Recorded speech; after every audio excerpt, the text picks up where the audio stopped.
Hello my dear adventurers, it's time once again to gather close and let the outside world fade into gentle whispers. Tonight, we embark on a journey to the very edge of Ireland's wild Atlantic shores, where the grey-green waves crash against ancient rocks and the salt spray carries with it stories older than memory itself.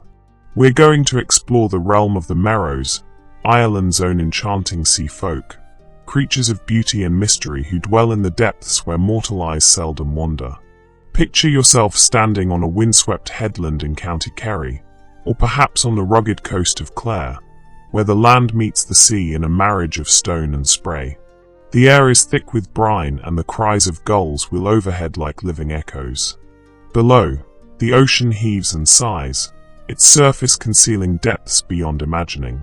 It's here, in these cold Atlantic waters, that the Merrows make their home, swimming through kelp forests and diving down to their glittering underwater kingdom known as Thuinn, the land beneath the waves. The Merrows are not quite like the mermaids you might know from other tales. These are creatures woven from the very fabric of Irish folklore, as much a part of this land as the standing stones and fairy mounds. They are the side of the sea, the fairy folk who chose water over earth, and their stories have been whispered around hearths and told in fishing villages for countless generations. To understand the Merrows is to understand something fundamental about Ireland's relationship with the ocean that surrounds it, that great restless boundary between the known world and the realm of mystery. The word Merrow itself comes from the Irish Murach, which in turn derives from the older Middle Irish Merdichan or Meduchu. Some scholars trace it back to Muir, meaning sea, and Oy, meaning maid, giving us quite literally sea maiden. Though this etymology suggests a feminine creature, the term Merrow has come to apply to both males and females of the species, even though the females are by far the more commonly encountered in Irish folklore. Other Irish names for these beings exist as well, woven through medieval manuscripts and oral traditions like silver threads through dark cloth. They've been called Muirgailt, Samguba, Muidhwachan, and Swi, each name carrying its own nuance and regional flavor. The appearance of the Merrow maidens. Let us begin by painting a portrait of the Merrow women, for they are the figures who most often appear in our tales, the ones whose beauty has captivated fishermen and farmers along Ireland's coasts for time beyond memory. From the waist upward, a Merrow maiden appears much as a mortal woman might, though with a beauty that seems to belong to another world entirely.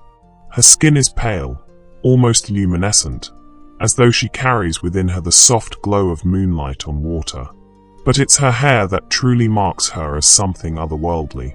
Most accounts describe it as a brilliant, vivid green, the color of sea glass or kelp swaying in the current, though some traditions speak of golden tresses or hair that shifts between colors like the sea itself under changing light. This hair is long, flowing, and Merrows are frequently seen combing it with great care and attention, using combs that gleam with an otherworldly sheen. The comb, it should be noted, held special significance in Celtic mythology. It was a symbol of feminine power and magic, an implement that could tame wild hair just as its bearer might tame wild waters. To see a Merrow combing her hair upon a rock was to witness a ritual of sorts, a grooming that was as much about maintaining her connection to her magical nature as it was about vanity. But examine a Merrow's hands closely, and you'll notice something peculiar.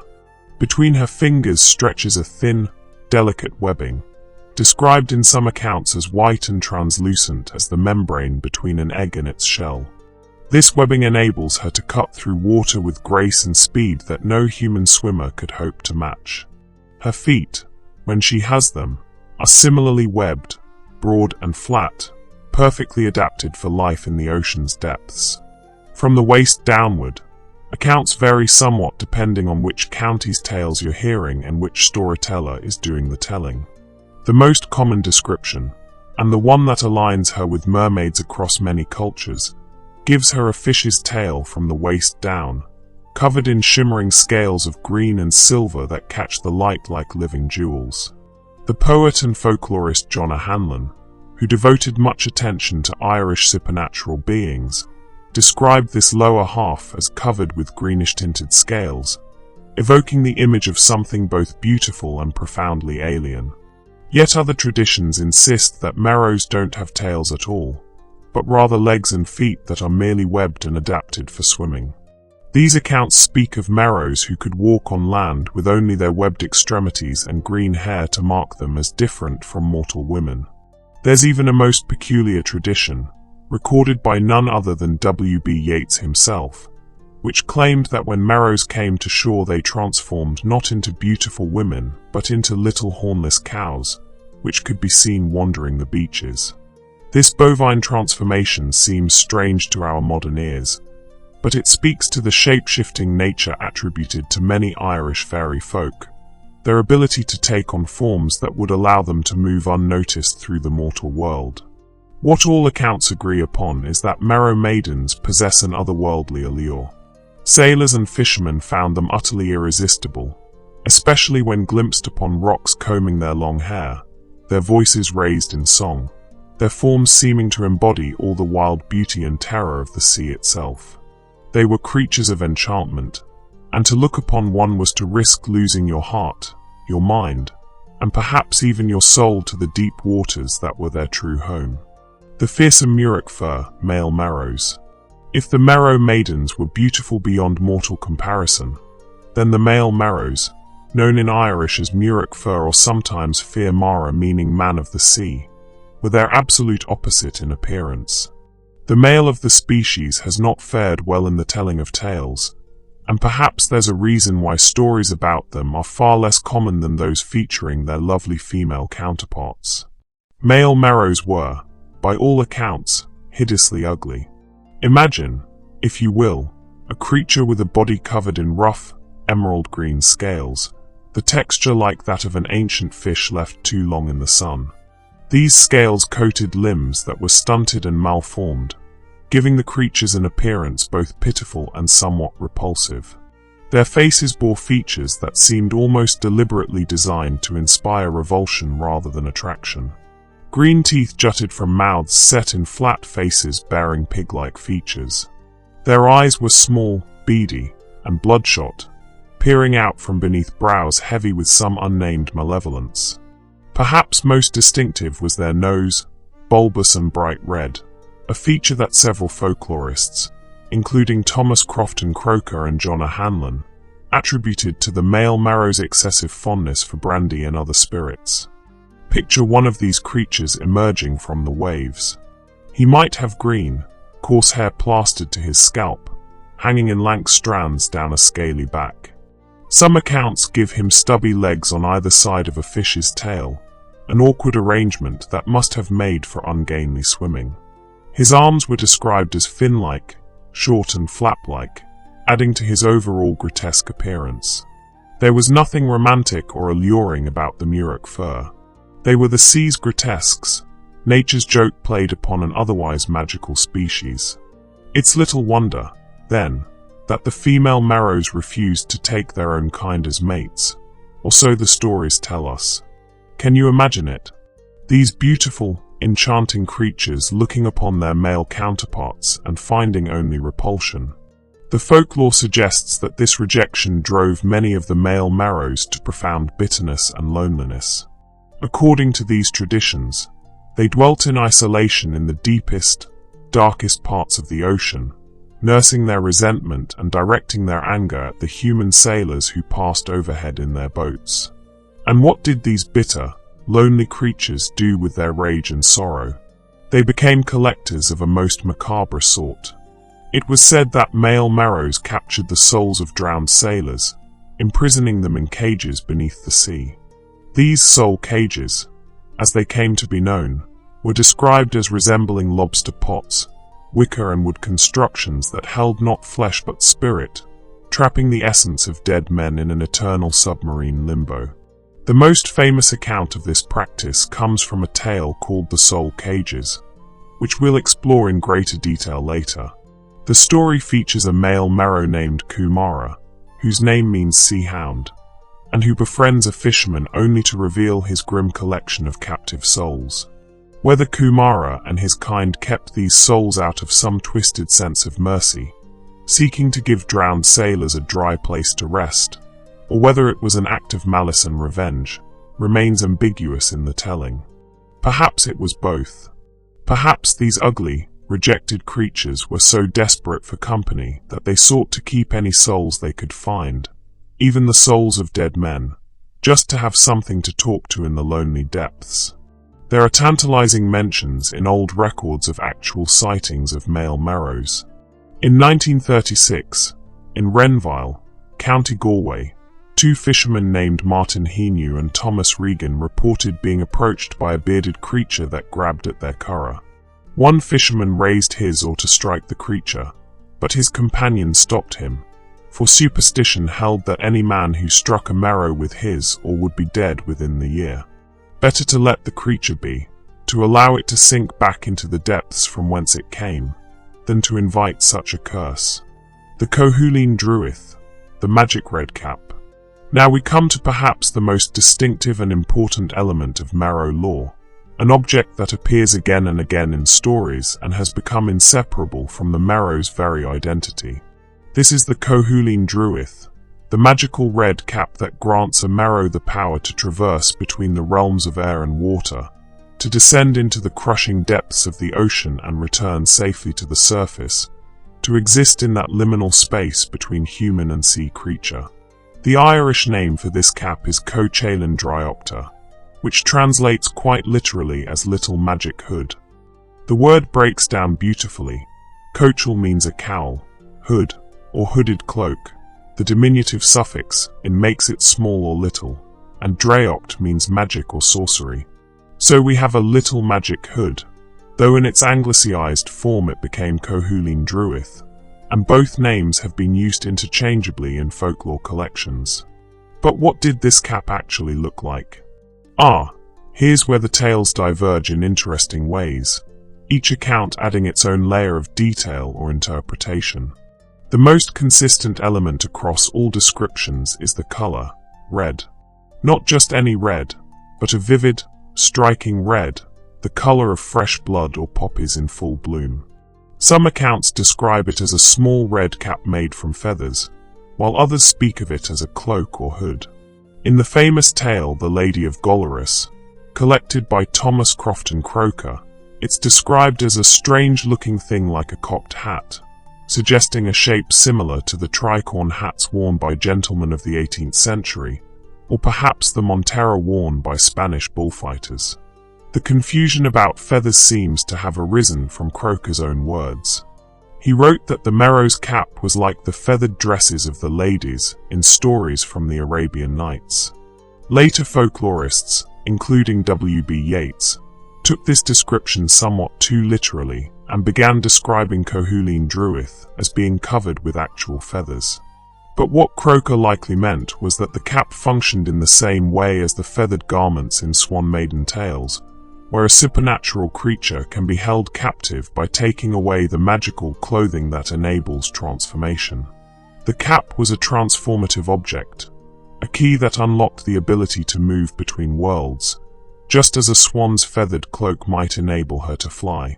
The cohuleen druith wasn't merely decorative or symbolic.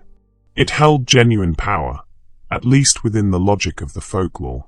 When a Merrow wore her cap, she could dive beneath the waves, descending to depths that would crush a mortal human, breathing water as easily as air. The cap created around its wearer a bubble of safety, a magical protection that allowed survival in an environment that should be instantly fatal. With it, a Merrow could visit her underwater home, that vast kingdom beneath the waves where her people dwelt in halls of coral and pearl. But here's the crucial element, the detail that drives so many Merrow tales. Without her cap, a Merrow was trapped. If she came to shore and laid aside her cohuleen druith, even for a moment, and if that cap were then stolen or hidden by a mortal, she could not return to the sea. She would be bound to the land as surely as if by chains, unable to transform, unable to breathe beneath the waves, unable to go home. Her cap became her prison and her freedom both, depending on who possessed it. This vulnerability created a terrible dynamic. Fishermen and farmers, seeing a Merrow in all her otherworldly beauty, would sometimes steal her cap, hiding it away in thatched roofs or locked chests, knowing that as long as they kept it from her, she would remain on land. They would then persuade, cajole, or sometimes simply coerce the Merrow into marriage, taking her as a wife, getting children upon her, building a life that the Merrow had never chosen for herself. It was a kind of magical slavery, or imprisonment disguised as domesticity. The colour red itself carries deep significance in Irish folklore and Celtic tradition more broadly. Red is the colour of the other world, of magic and danger both. Red represents life's blood, yes, but also the threshold between life and death, between the mortal world and the realm of the side. That the Merrow's cap should be red speaks to her nature as a liminal creature, something that exists on boundaries, between human and fish, between air and water, between the mortal shore and the magical depths. Interestingly, archaeological evidence provides a curious echo to this folklore.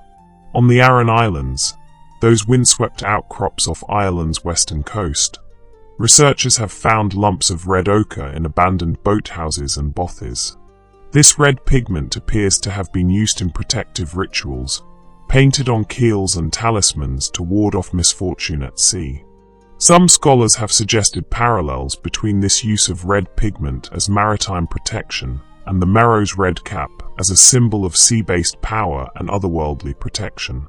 Whether the folklore influenced the practice influenced the folklore, or both developed independently while drawing on shared cultural associations with the colour red, remains a matter of scholarly interpretation.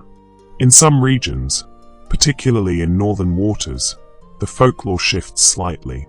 Here, Merrows were said to travel through the sea wrapped in sealskin cloaks rather than wearing feathered caps, taking on more characteristics of selkies, those seal folk of Scottish and Northern Irish tradition.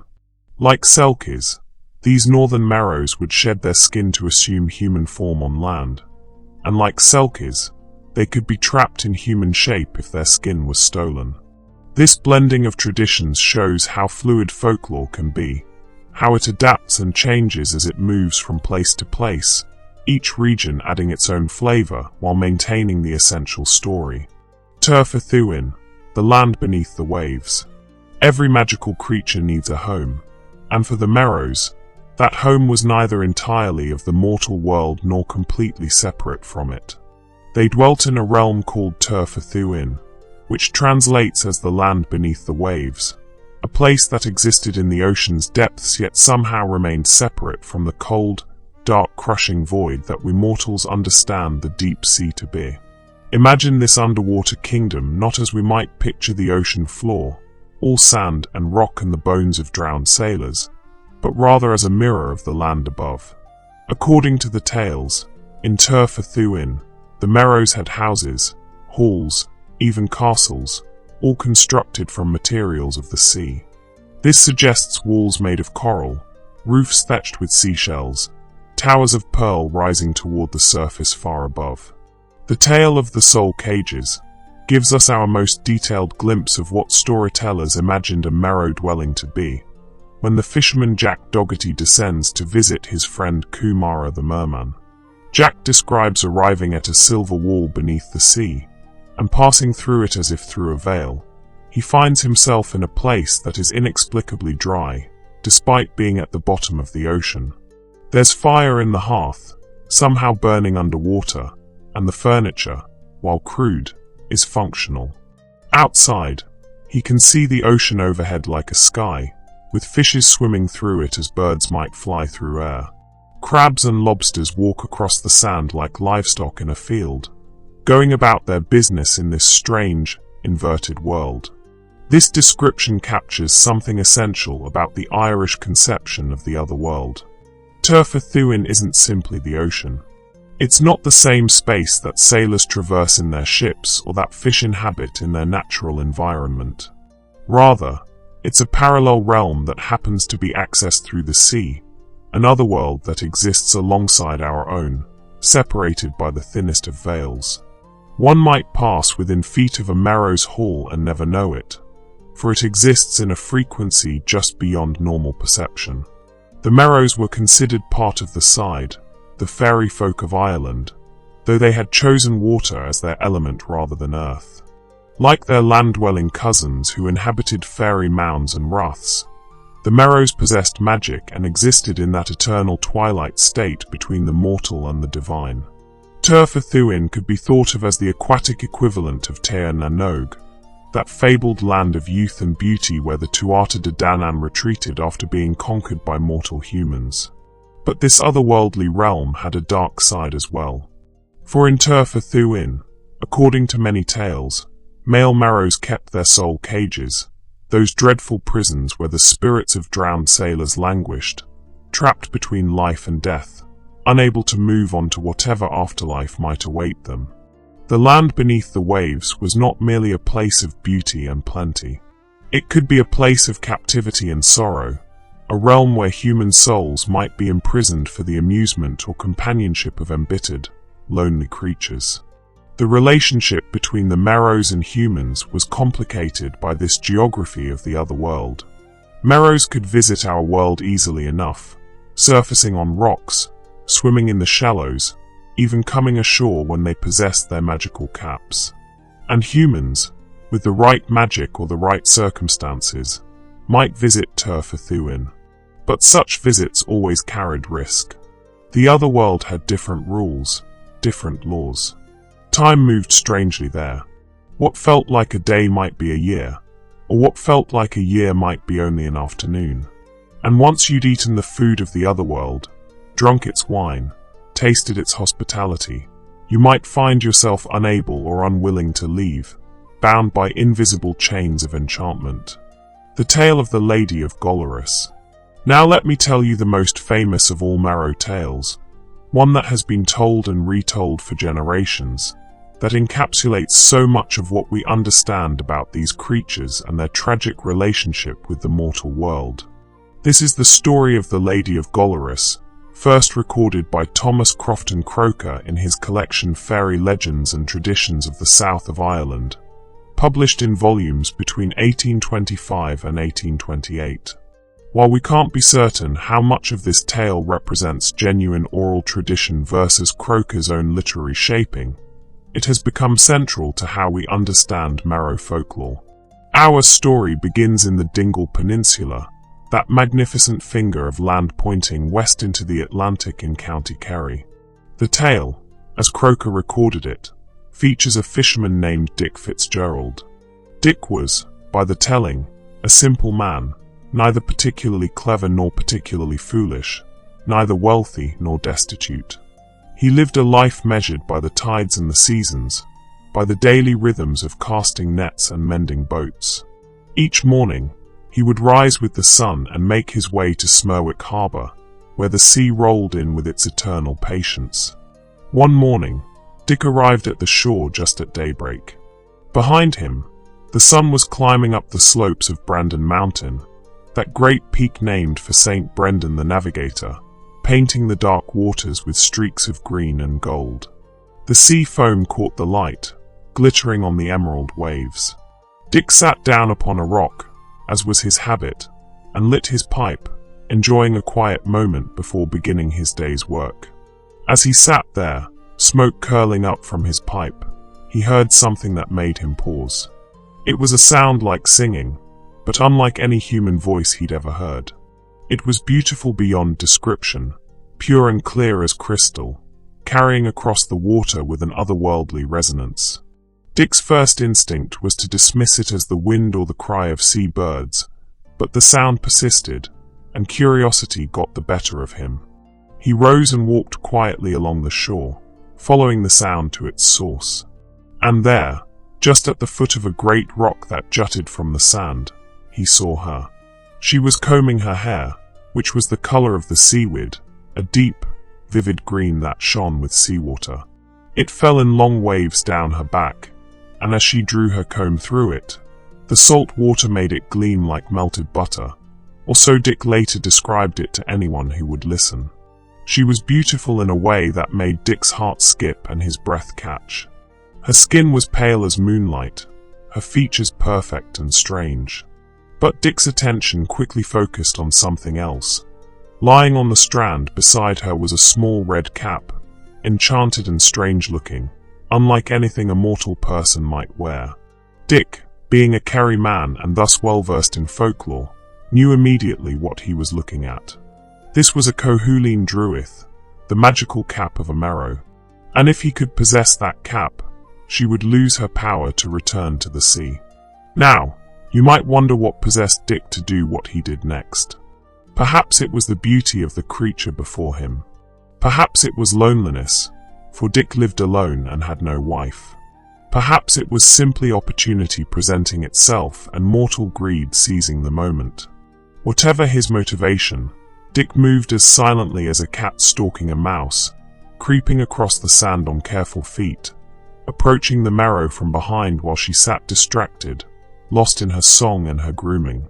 When he was close enough, Dick pounced, snatching up the cohuleen druith before the Merrow had any chance to stop him. The moment she realized what had happened, her song turned to a cry of anguish. It was the sound of a newborn child's wail, tender and heartbreaking, and tears began to stream down her pale cheeks. She reached out toward Dick, her webbed fingers extending in supplication, but she dared not approach too close, for he held her cap, and with it, her freedom. "Don't cry, my darling one," Dick said, though his words only seemed to increase her distress. He tried to comfort her, to explain, but what explanation could satisfy? He had stolen her ability to go home, had trapped her as surely as if he'd put her in a cage. The Merrow maiden sat on the sand and wept bitter tears, and Dick felt both triumph and guilt warring in his chest. Eventually, through a combination of persuasion, false promises, and the simple reality of her situation, Dick convinced the Merrow to come with him. She had little choice, after all. Without her cap, she could not return to turf for Thuinn, could not dive beneath the waves to her family and her former life. She was marooned on land, an exile in a foreign country, and Dick was the only person she knew in this strange new world. Dick brought the Merrow to his home in Gollerus, and there he began to court her in his fashion. He promised her comfort and safety. He told her of his intentions to marry her, to make her his wife. The Merrow, trapped and far from home, eventually agreed, though whether this was true consent or simply the acquiescence of the powerless is something the tale leaves ambiguous. But there was one more obstacle. Dick needed to convince Father Fitzgibbon, the local priest, to perform the marriage ceremony. When Dick appeared at Ballinrunnig with his strange green-haired bride-to-be, the good father was aghast. "There are two words to this bargain, Dick Fitzgerald," Father Fitzgibbon said, his face stern as judgment. "And is it a fishy woman you'd marry? The Lord preserve us. Send the scaly creature home to her own people. That's my advice to you, wherever she came from." Dick, desperate and thinking quickly, told a lie that would smooth the way. "Please your reverence, she's a king's daughter. A princess of the sea," he implied, not just some common Merrow. Father Fitzgibbon's objections crumbled, perhaps from Dick's insistence, perhaps from a bribe of gold, or perhaps simply because the old priest could see that Dick would not be dissuaded. The ceremony was performed, and Dick Fitzgerald took the Merrow as his wife. They returned to Gollerus together, and there they began their life. And here's where the tale takes an unexpected turn, because for a time, their marriage was happy. Against all odds, the Merrow adapted to life on land. She proved to be a remarkable wife, skilled at keeping house despite having been brought up in an underwater realm. She cooked and cleaned and sewed. She was kind and gentle and affectionate. Within 3 years, she had borne Dick 3 children, 2 boys and a girl. The Fitzgerald household thrived, and Dick found himself more prosperous than he had ever been, for his Merrow wife seemed to bring with her a touch of otherworldly luck. The children were normal in most respects, healthy and strong, though some said they had slight webbing between their fingers and toes, a remnant of their mother's nature. They grew up speaking Irish, playing on the beaches, knowing nothing of their mother's true origins except perhaps in the strange songs she sometimes hummed when she thought no one was listening. But the Merrow never forgot what had been taken from her. Deep in her heart, buried beneath the roles of wife and mother, there remained a longing for the sea. She dreamed of the cool depths, of swimming free through forests of kelp, of her family in turf for Thuinn. The yearning was like a constant ache, never quite satisfied, never quite forgotten. One day, Dick had to travel to Tralee on business. Before he left, he warned his wife to stay away from his fishing tackle, thinking that was where temptation might lie. But Dick had made a crucial error. He had hidden the cohuleen druith in a locked chest, but he had left the key where it might be found. And a Merrow, driven by the call of the sea that runs in her very blood, will always, eventually, find what she seeks. While Dick was away, the Merrow wife found herself alone in the house, her children off playing elsewhere. Some impulse drove her to search, though perhaps she couldn't have said what she was looking for. She found the key. She opened the chest, and there, hidden among Dick's personal belongings, was her cohuleen druith, that red cap she hadn't seen in years. The moment she touched it, everything changed. All her old memories came flooding back, not as distant recollections, but as immediate and vivid as if no time had passed at all. She remembered her sisters, her parents, her home beneath the waves. She remembered the freedom of the deep sea, the joy of swimming unencumbered, the music and magic of her people.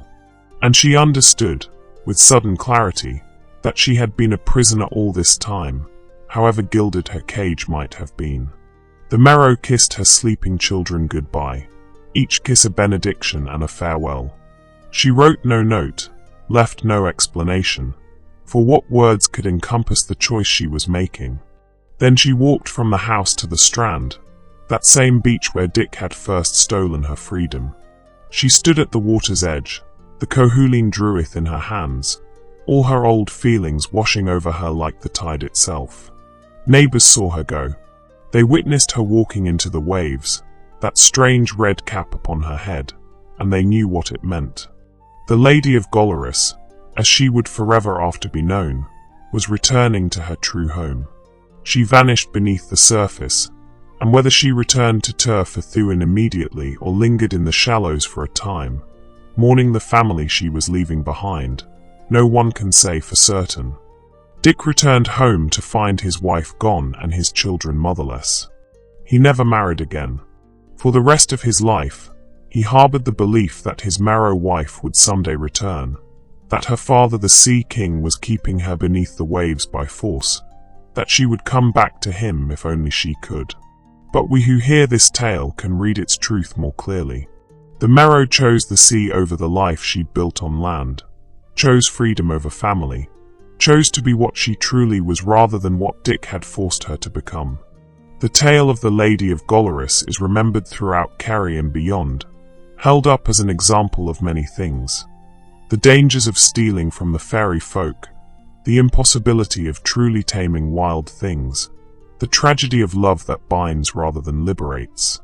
The Merrow herself is remembered as a pattern of a good wife, which is either deeply ironic or profoundly sad, depending on how you read the tale. She was good because she had no choice, and she left because she found one. The soul cages and the merman Coomara. If the tale of the Lady of Gollerus shows us the Merrow at her most sympathetic, most clearly a victim of human selfishness, then the story of the soul cages presents us with a very different picture of Merrowkind, one that's darker and more ambiguous. This tale comes to us through Thomas Cately, who contributed it to Croker's collection, though in a twist of historical irony, it was later revealed that Cately had invented the story himself, basing it on a German folktale about a peasant and a waterman. Still, invented or not, the soul cages became firmly embedded in Irish folklore, and versions of it were told and retold along the coasts of Cork and Wicklow, suggesting that Cately's fabrication touched something genuine in the Irish imagination. The story is set in Doonbeg Bay, County Clare, a wild stretch of Atlantic coastline where the sea crashes against black rocks and the wind howls across the strand with an almost supernatural fury. Our protagonist is Jack Dougherty, a fisherman who supplemented his income through beachcombing, scavenging whatever goods the sea might wash ashore after storms. Jack had one great desire in life. He wanted to meet a Merrow. His father had known the sea folk, as had his grandfather, and Jack felt the weight of this legacy. He longed to see one of these legendary creatures himself, to have his own story to tell. So he would go out on the roughest days, when the weather drove sensible men to their hearths, hoping to catch a glimpse of the merfolk who were said to prefer stormy seas to calm waters. One particularly wild day, Jack was forced to take shelter in a sea cave as the weather turned truly treacherous. The cave was deep and dark, filled with the echo of crashing waves and the howl of wind. And there, in the gloom, Jack came face to face with a creature that could only be a Merrow. But this was no beautiful maiden with green hair. This was a male Merrow, a Murok fur, and he was everything the tales described and worse. His body was covered in green scales, his face flat and pig-like, his teeth green and sharp. Small eyes glared out at Jack from beneath a beetling brow, and his nose was bulbous and bright red. Yet despite his fearsome appearance, the creature spoke with surprising friendliness. "I am Coomara," he said, which means sea hound in Irish.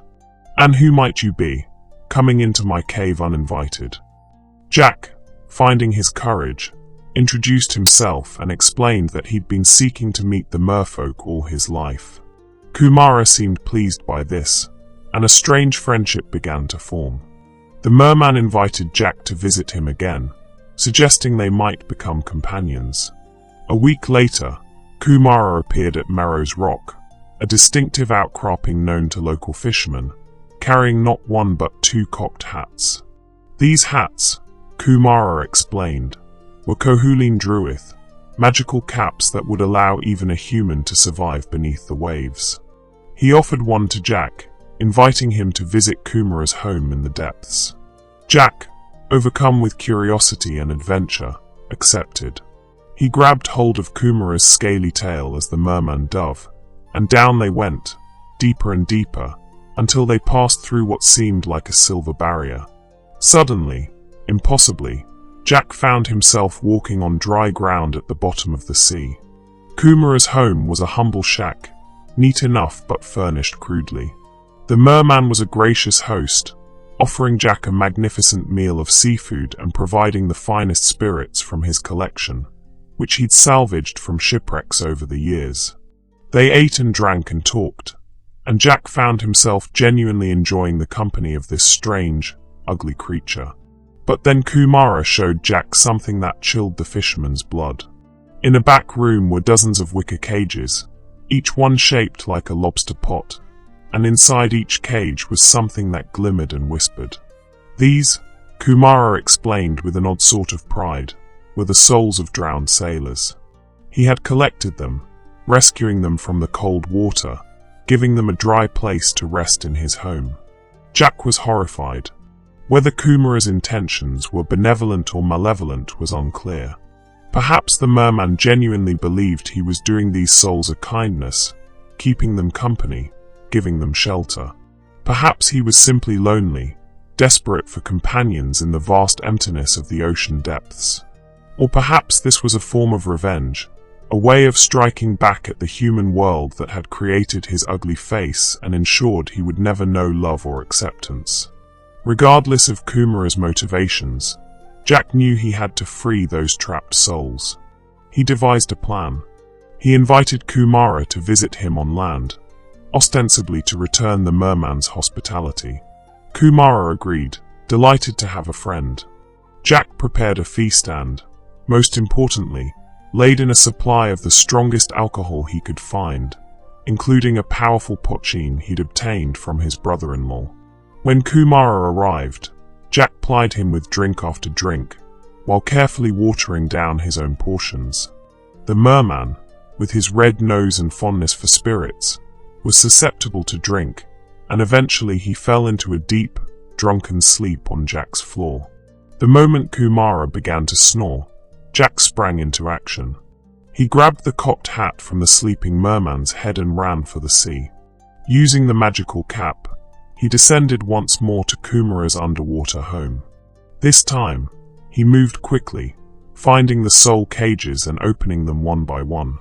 He could hear faint chirps and whistles as he worked, the sounds of souls finally freed from their prisons, returning to whatever afterlife awaited them.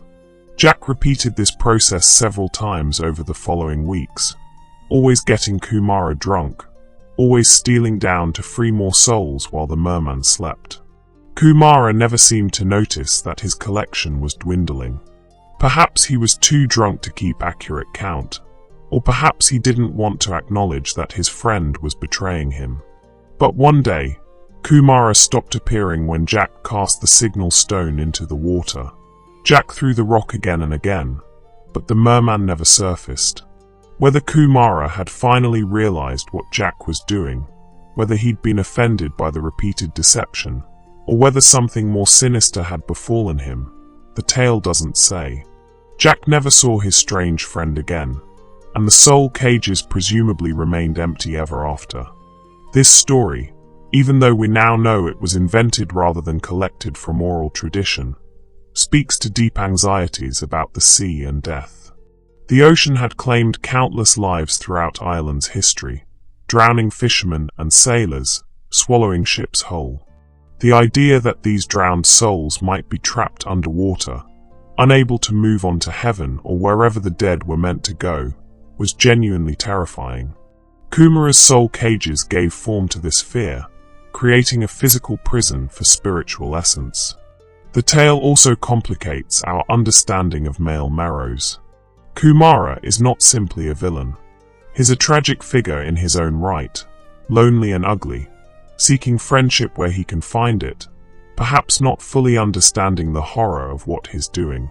He shows Jack genuine hospitality and seems to value their friendship.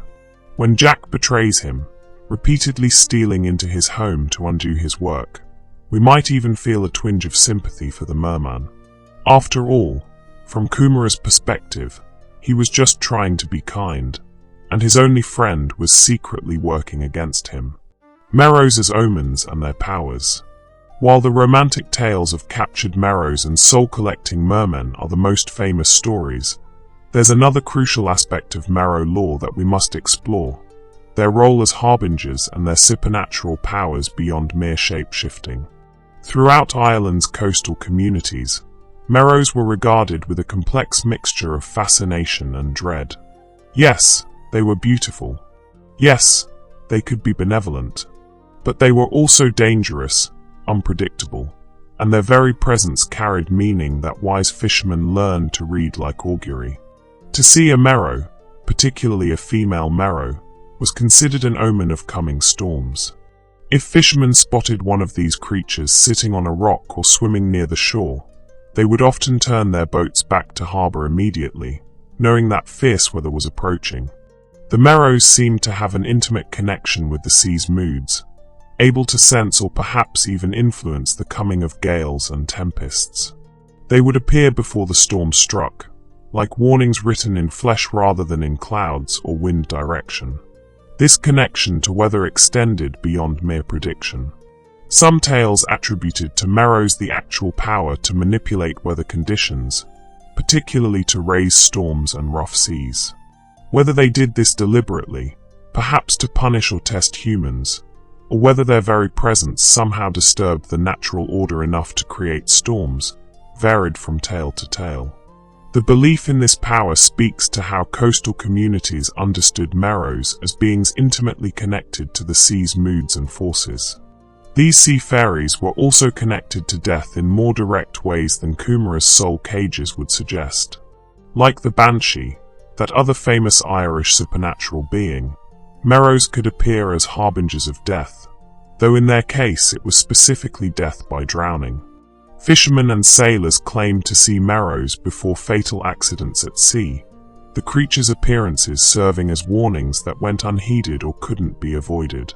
To see a Merrow and then put to sea anyway was considered the height of foolishness, though poverty and necessity often drove men to take such risks regardless. Yet Merrows were not purely malevolent. They lived in that ambiguous space occupied by so much of the Irish side, capable of both help and harm, their actions depending on how they were treated and what mood struck them. Some tales speak of Merrows who warned sailors of hidden rocks or dangerous currents, who guided lost ships to safe harbors, who rewarded kindness with magical gifts. The Merrows' most famous power, beyond their ability to breathe and survive underwater, was their song. Like sirens in Greek mythology, Merrows could sing with voices of such beauty and enchantment that humans who heard them were instantly enthralled. But there's a crucial difference between Merrow song and siren song. The Greek sirens sang specifically to lure sailors to their deaths, causing ships to crash on rocks. Merrows, by contrast, sang for more complex reasons. Sometimes, yes, a Merrow song was a lure, but not necessarily to death. More often, the song was meant to attract a potential husband, a human man who might be entranced and drawn beneath the waves to live in eternal enchantment with the Merrow in her underwater realm. This wasn't death, exactly, though it shared death's quality of permanent separation from the world of the living. The man would live on, but in a state of otherworldly thraldom, his mind and was subsumed by the Merrow's magic. Other times, Merrow's song was simply joy, the expression of a creature who lived close to magic and music. Sailors would report hearing the most beautiful melodies rising from the waves, songs without words that nonetheless communicated profound emotions. These songs could soothe troubled waters and troubled hearts alike. They could bring peace to men who carried great sorrows. The music of the Merrows was the music of the sea itself, wild and free, terrible and beautiful in equal measure. The comb that Merrows carried and used with such care was itself connected to their power. In Celtic tradition, combs held magical significance, particularly when associated with the feminine. A woman combing her hair was engaging in a ritual of sorts, maintaining not just her appearance but her connection to her own power. For a Merrow, the act of combing her green hair while perched on a rock was likely a form of magic in itself, a way of channeling and directing the wild energies of the sea. Some accounts suggest that Merrows had healing powers, that their touch or even their presence could cure certain ailments. This attributed ability makes a kind of symbolic sense. Water itself is cleansing and healing, and a creature who embodied water's essence might naturally possess such powers, at least in the minds of those who told these tales. Fishermen who fell ill sometimes sought encounters with Merrows, hoping for a cure, though such encounters were risky for all the reasons we've already discussed. There's also the intriguing tradition that Merrows could control the tides, influencing the ebb and flow of the ocean. Given that the tides were crucial to fishing and coastal life generally, this would have made Merrows extraordinarily powerful beings in the imagination of coastal communities, capable of affecting the livelihood and survival of entire villages. Finally, we must consider the Merrows' relationship with drowned souls and the dead more generally. Even setting aside Coomara's soul cages, there are suggestions in the lore that Merrows had some special connection to those who died in the sea. They might serve as guides for drowning souls, ushering them to whatever lay beyond death. They might keep watch over the bodies of the drowned, protecting them from further indignity. Or they might, in some tales, actually cause the drownings in the first place, either through malice or through an inability to understand human fragility. Regional variations and historical accounts. Irish folklore is not monolithic, and Merrow tales shift and change as you travel from county to county, each region adding its own details, its own emphasis, its own peculiar characteristics to the basic framework of the Merrow myth. Let us take a journey around the Irish coast, examining how these sea folk manifested differently depending on where the tale was told. In Kerry and Cork, along Ireland's southwestern coast where the Atlantic rollers come crashing in with particular ferocity, Merrows are most strongly associated with the cohuleen druith, that magical red cap. The most famous Merrow tales, including the Lady of Gollerus, come from this region. Here, Merrows are described as wearing small red caps, sometimes said to be made of feathers, which grant them their powers of transformation. The Kerry Merrows are notable for their beauty and their tragic entanglements with mortal men. Many old Kerry families, including the O'Fletties and O'Sullivans, claimed descent from unions between their ancestors and Merrow maidens, wearing this supposedly magical heritage as a point of pride despite the ambiguous nature of such relationships. Moving north and east, into Galway and the northern counties, the tradition shifts somewhat. Here, Merrows are more likely to be described as wearing sealskin cloaks rather than red caps, taking on characteristics that blur the line between Merrows and selkies. These northern Merrows would shed their sealskins to walk on land in human form, and like selkies, they could be trapped in human shape if their skins were stolen. This suggests either a genuine overlap between Selkie and Merrow traditions, or perhaps a regional interpretation that drew on both sets of folklore. In County Clare, where the Soul Cages is set, the emphasis seems to be more on male Merrows and their connection to drowning and death. Clare's coastline is particularly treacherous, with strong currents and hidden rocks claiming many lives over the centuries, so perhaps it's natural that the darker aspects of Merrow lore would be prominent here. The McNamara family of Clare also claimed Merrow ancestry, suggesting that the tradition of Merrow human marriages extended beyond Kerry. Waterford and Wexford, along the southeast coast, have their own variations, though these are less well documented in the written record. Here, Merrows seem to be more clearly distinguished from selkies, with the cohuleen druith remaining central to their identity. But the Wexford traditions emphasize the Merrows' connection to sunken treasure and shipwrecks, casting them as guardians of wealth lost beneath the waves.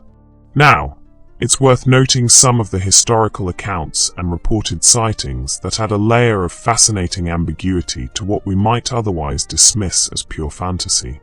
The Annals of the Four Masters, that great compilation of Irish history reaching back into the mists of time, contains references to Merrows and sea creatures that sound remarkably like Merrows. There's an entry for the year 887 CE that reports a mermaid being cast ashore on the coast of Scotland, suggesting that belief in these creatures was well established by the early medieval period. The medieval Irish text known as the Din Censures, a collection of place name stories, contains references to Murdachan, that Middle Irish term that seems to be an early form of Merrow. These Murdachan are described in contexts that make them sound like the sirens of classical mythology, singing to ships and potentially luring sailors to their doom. This suggests that beliefs about sea-dwelling supernatural beings with some Merrow-like characteristics reach back at least to the medieval period and possibly much earlier, though how directly these medieval references connect to later Merrow folklore remains a matter of scholarly debate.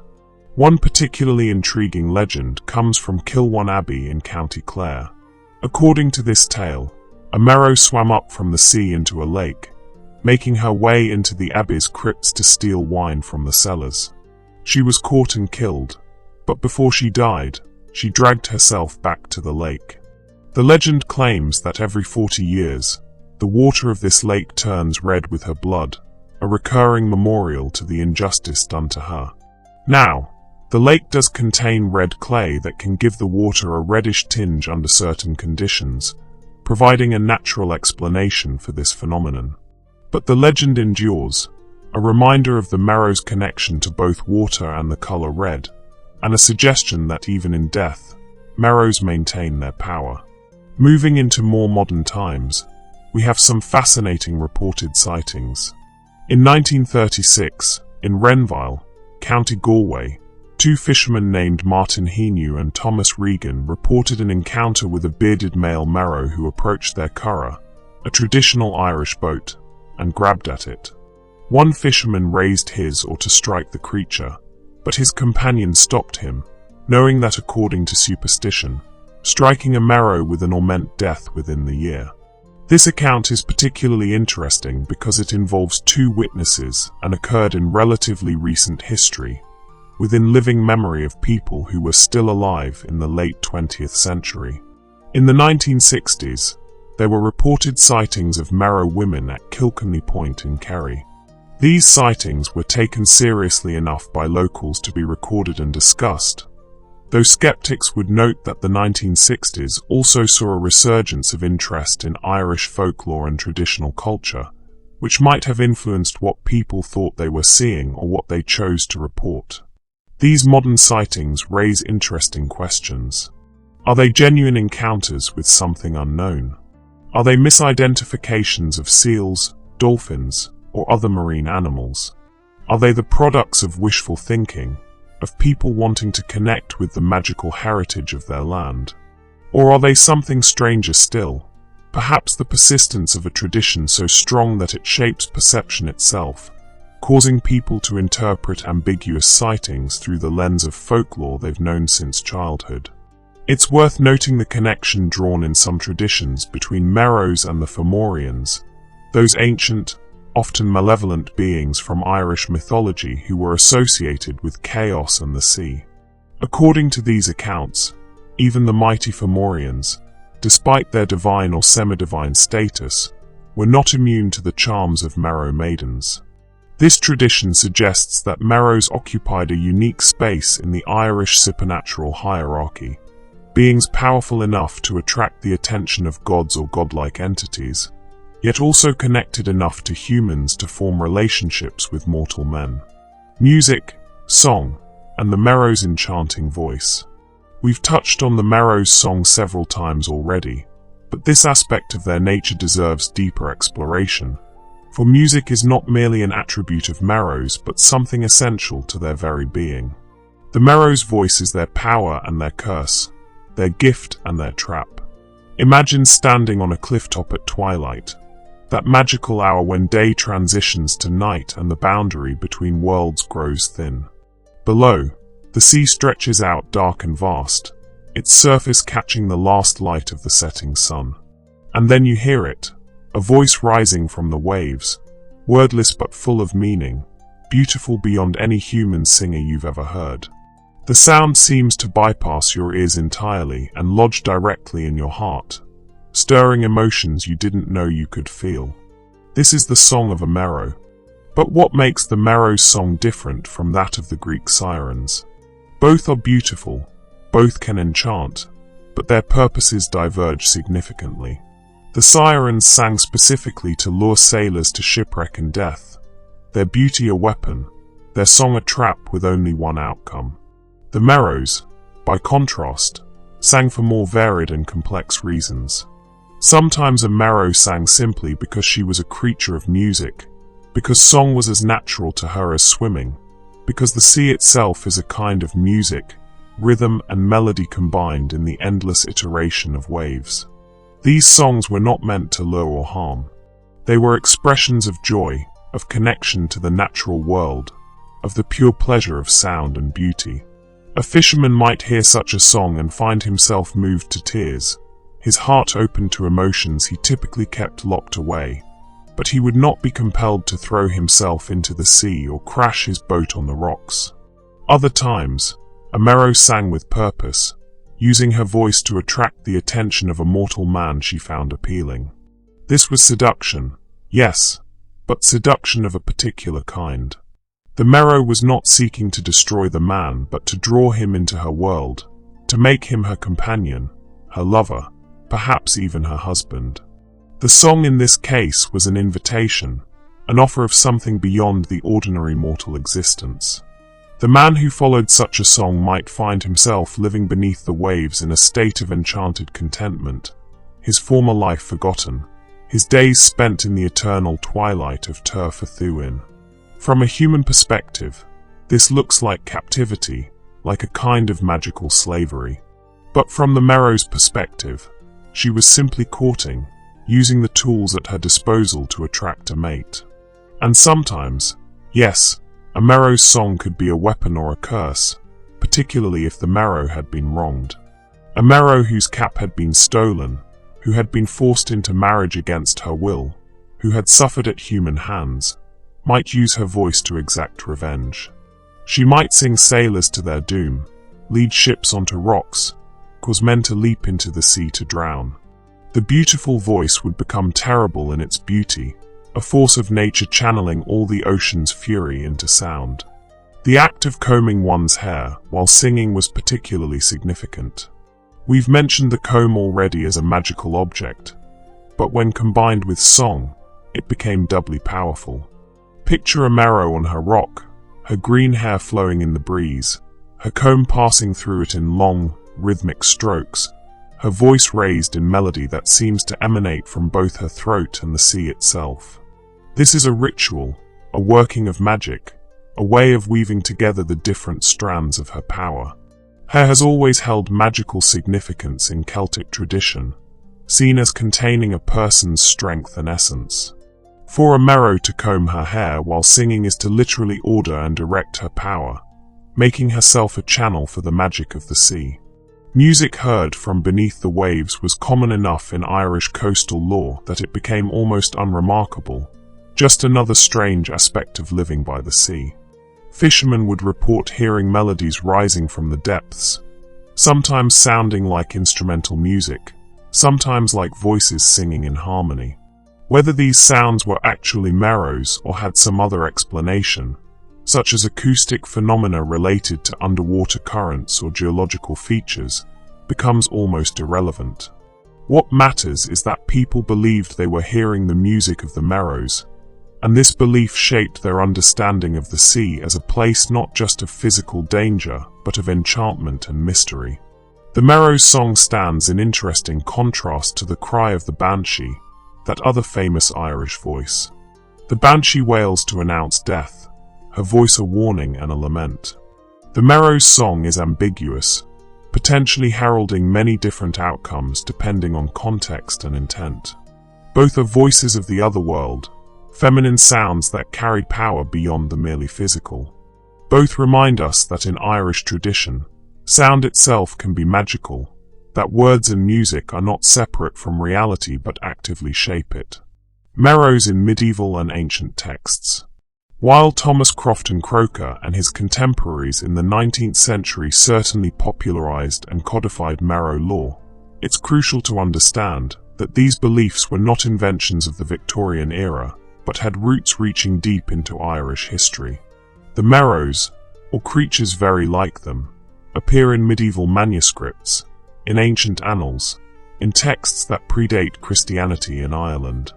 The Annals of the Four Masters, compiled in the 17th century but drawing on much older sources, contain several references to sea creatures that scholars believe are early descriptions of Merrows. The entry for 887 CE describes a mermaid being cast ashore on the coast of Scotland, using terminology that suggests the creature was understood to be something specific and recognizable rather than a generic sea monster.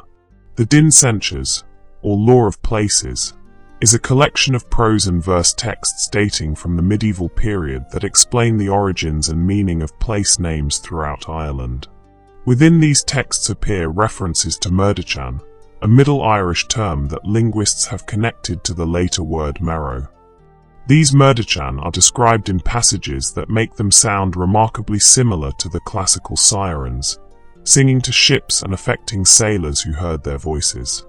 One text speaks of them as Samguba, which translates roughly as mermaid's melody, while glossaries explain that this term referred to the nymphs that are in the sea. The Book of Invasions, or Lebor Gabala Aren, that great mythological history of Ireland, contains references to siren-like creatures encountered by the Milesians, the legendary ancestors of the Irish people, as they migrated across the Caspian Sea. These creatures sang around the ships, their presence noted as a significant element of the journey. Scholars have identified these beings as early representations of what would become the Merrow tradition. Particularly fascinating is a tale found in the Din Censures concerning the king of the Fomorians, those chaotic and often malevolent beings of Irish mythology. According to this tale, the Fomorian king encountered Murdachan in the Ixian Sea, suggesting that Merrows were understood to be ancient beings, present in the world long before human recorded history began. The Fomorians themselves were associated with the sea and with hostile forces from beyond Ireland's shores, so their connection to Merrows makes a kind of mythological sense. There's also the fascinating figure of Liban, whose story appears in several medieval Irish texts. Liban started life as a human woman, but after a great flood destroyed her home and family, she survived beneath Loch Ness for a year before undergoing a transformation. Her body changed, becoming part salmon, allowing her to swim and live among the fish.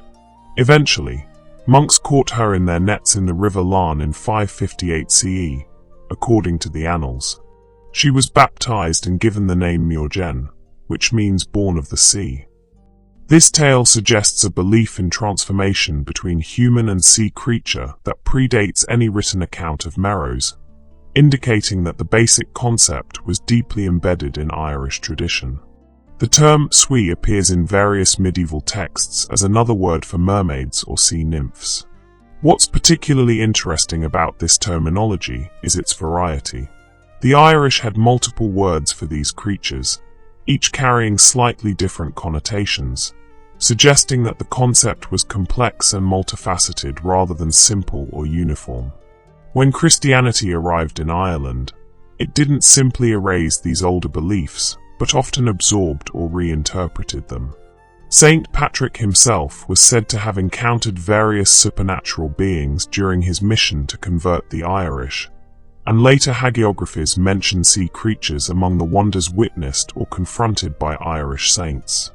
Saint Brendan the Navigator, whose legendary voyages took him far into the Atlantic, encountered numerous marvels, including sea creatures that could have been Merrows, though the Christian context of his story tends to emphasize their strangeness and the saint's power over them rather than treating them as familiar parts of the landscape.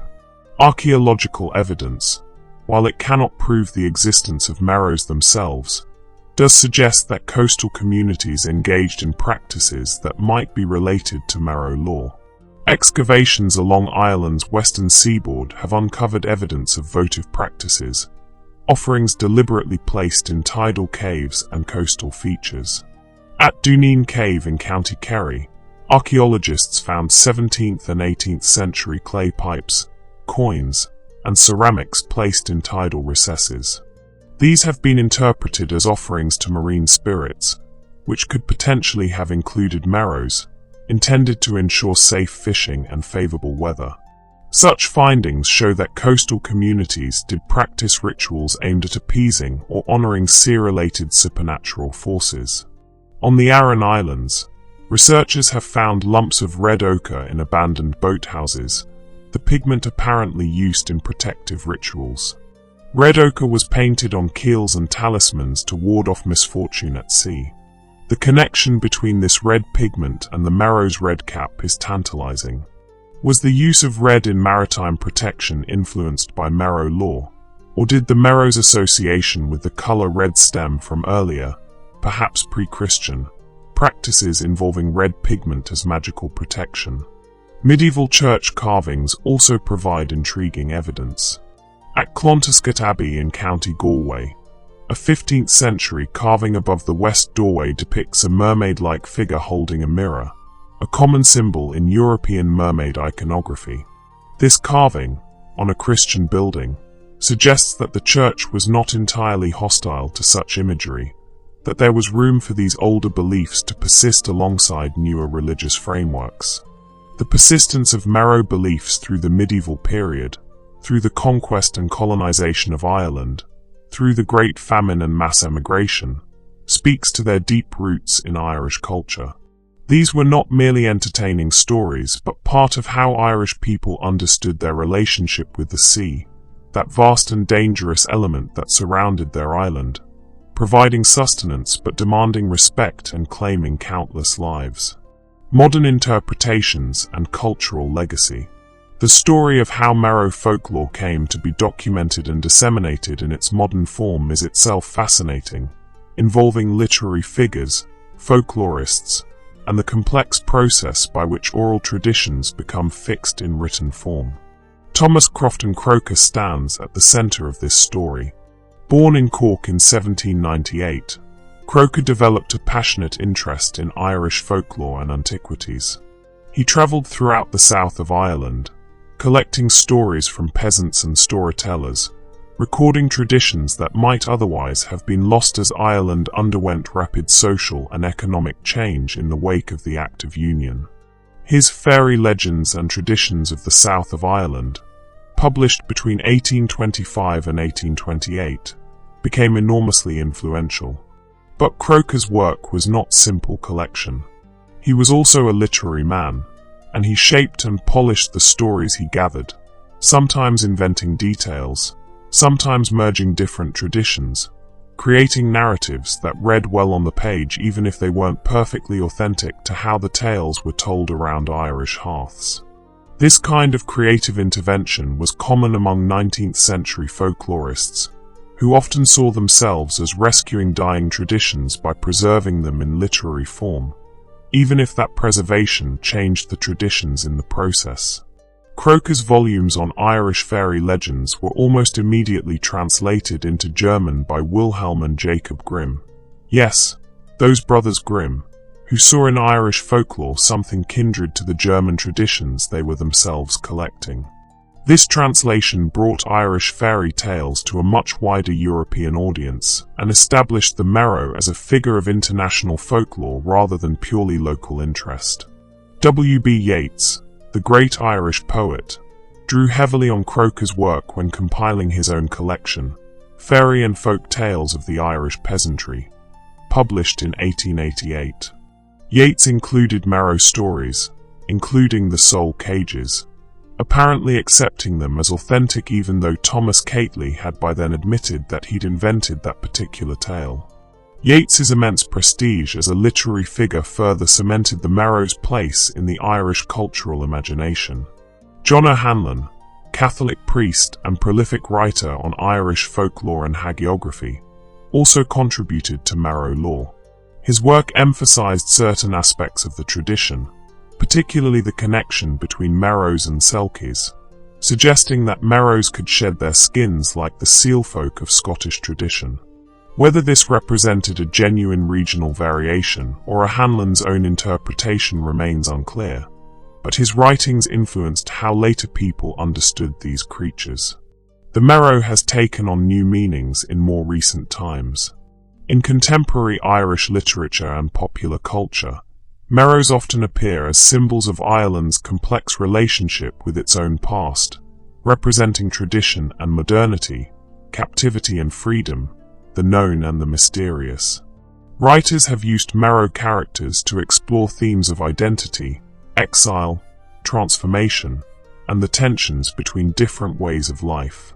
Feminist interpretations of Merrow folklore have read the tales as allegories about women's experiences under patriarchy.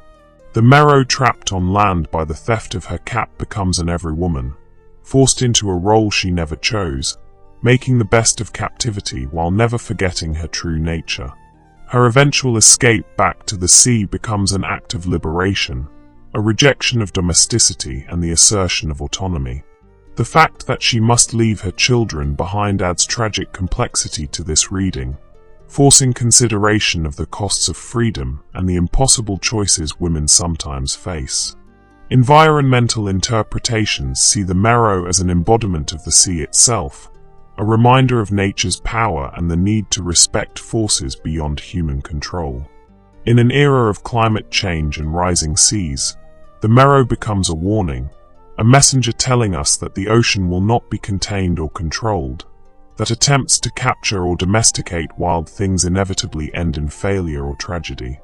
The archaeological evidence we discussed earlier, votive offerings in sea caves and red ochre in boathouses, suggests that Merrow beliefs may reflect or incorporate genuinely ancient practices. Some researchers have proposed that the Merrow tradition could be connected to pre-Christian water cults, rituals designed to appease or honor deities or spirits of the sea. This remains speculative, but if there's truth to it, then the Merrows we know from 19th century collections might be echoes of much older beliefs, Christianized and rationalized over centuries, but still carrying fragments of earlier understandings about the relationship between humans and the sea.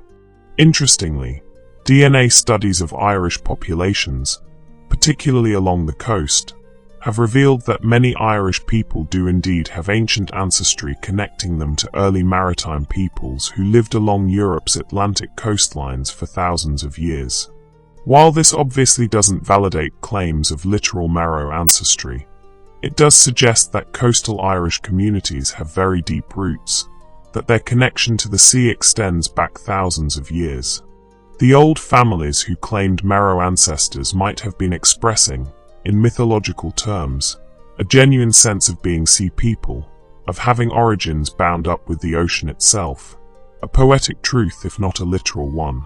The modern Irish language term for mermaid is Maideen Mara, meaning sea maiden, which has largely replaced Muireach in common usage.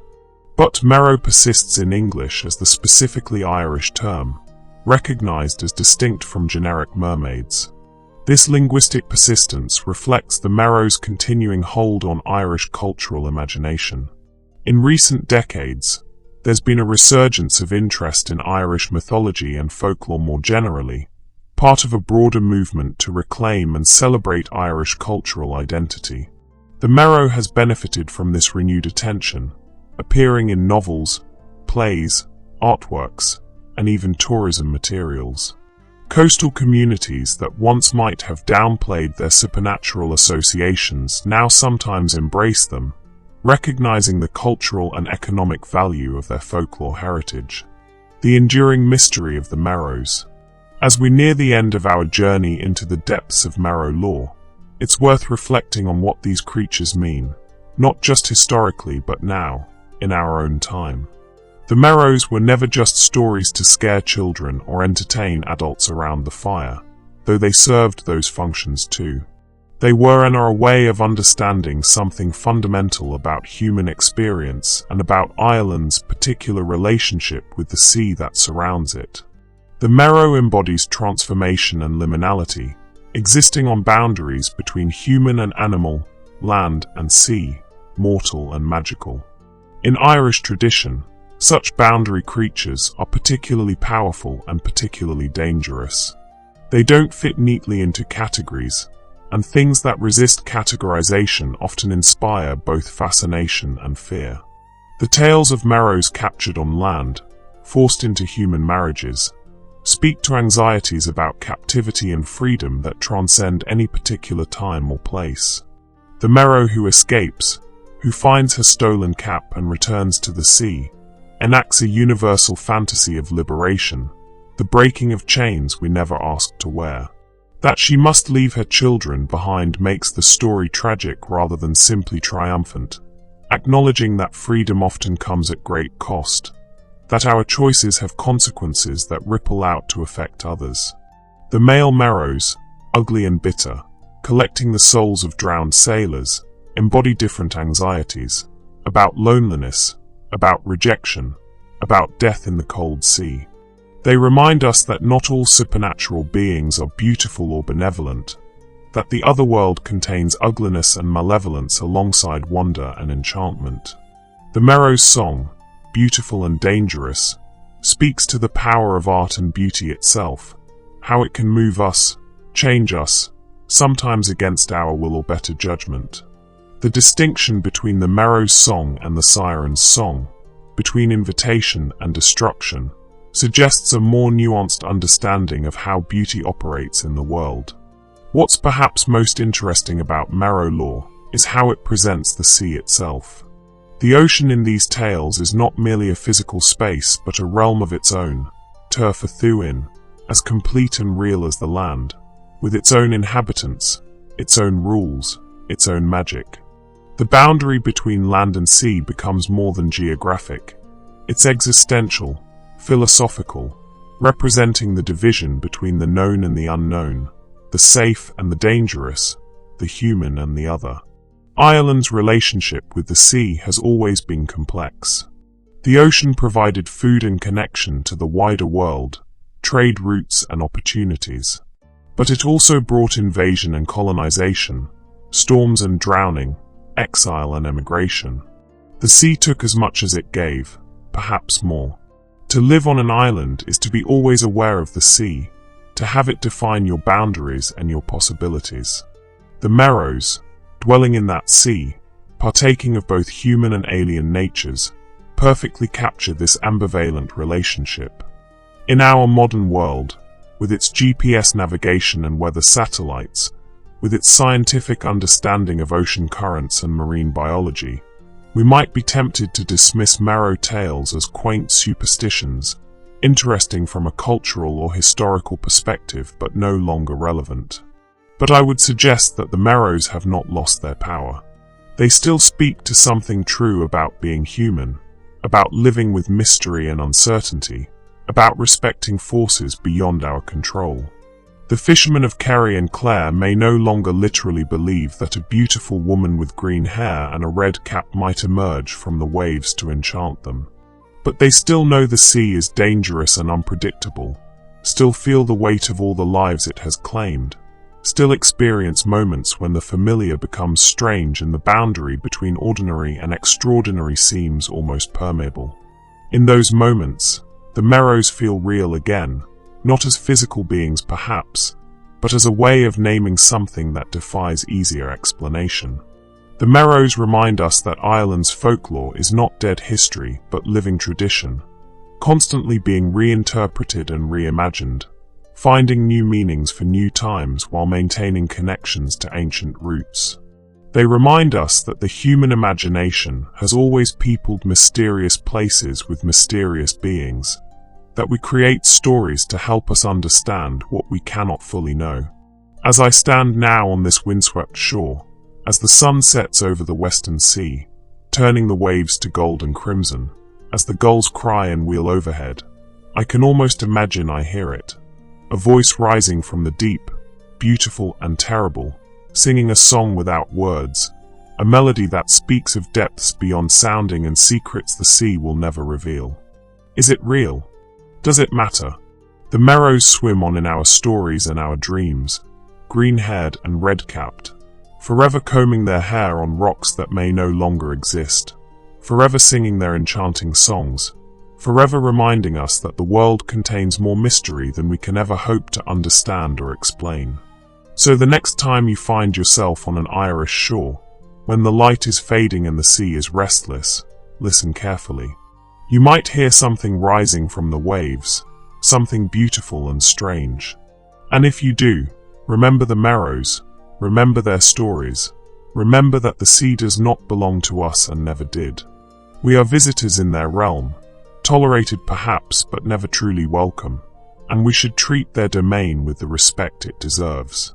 Thank you for joining me on this journey into the depths of Irish mythology. If you enjoyed exploring the world of the Merrows with me tonight, please consider leaving a like and subscribing to Emerald Dreams. There are so many more Irish myths and legends to explore together, so many more stories waiting to be told. Until next time, may your dreams be filled with magic, and may you always find your way safely home from the sea. Slán go fóill, my dear adventurers. Until we meet again.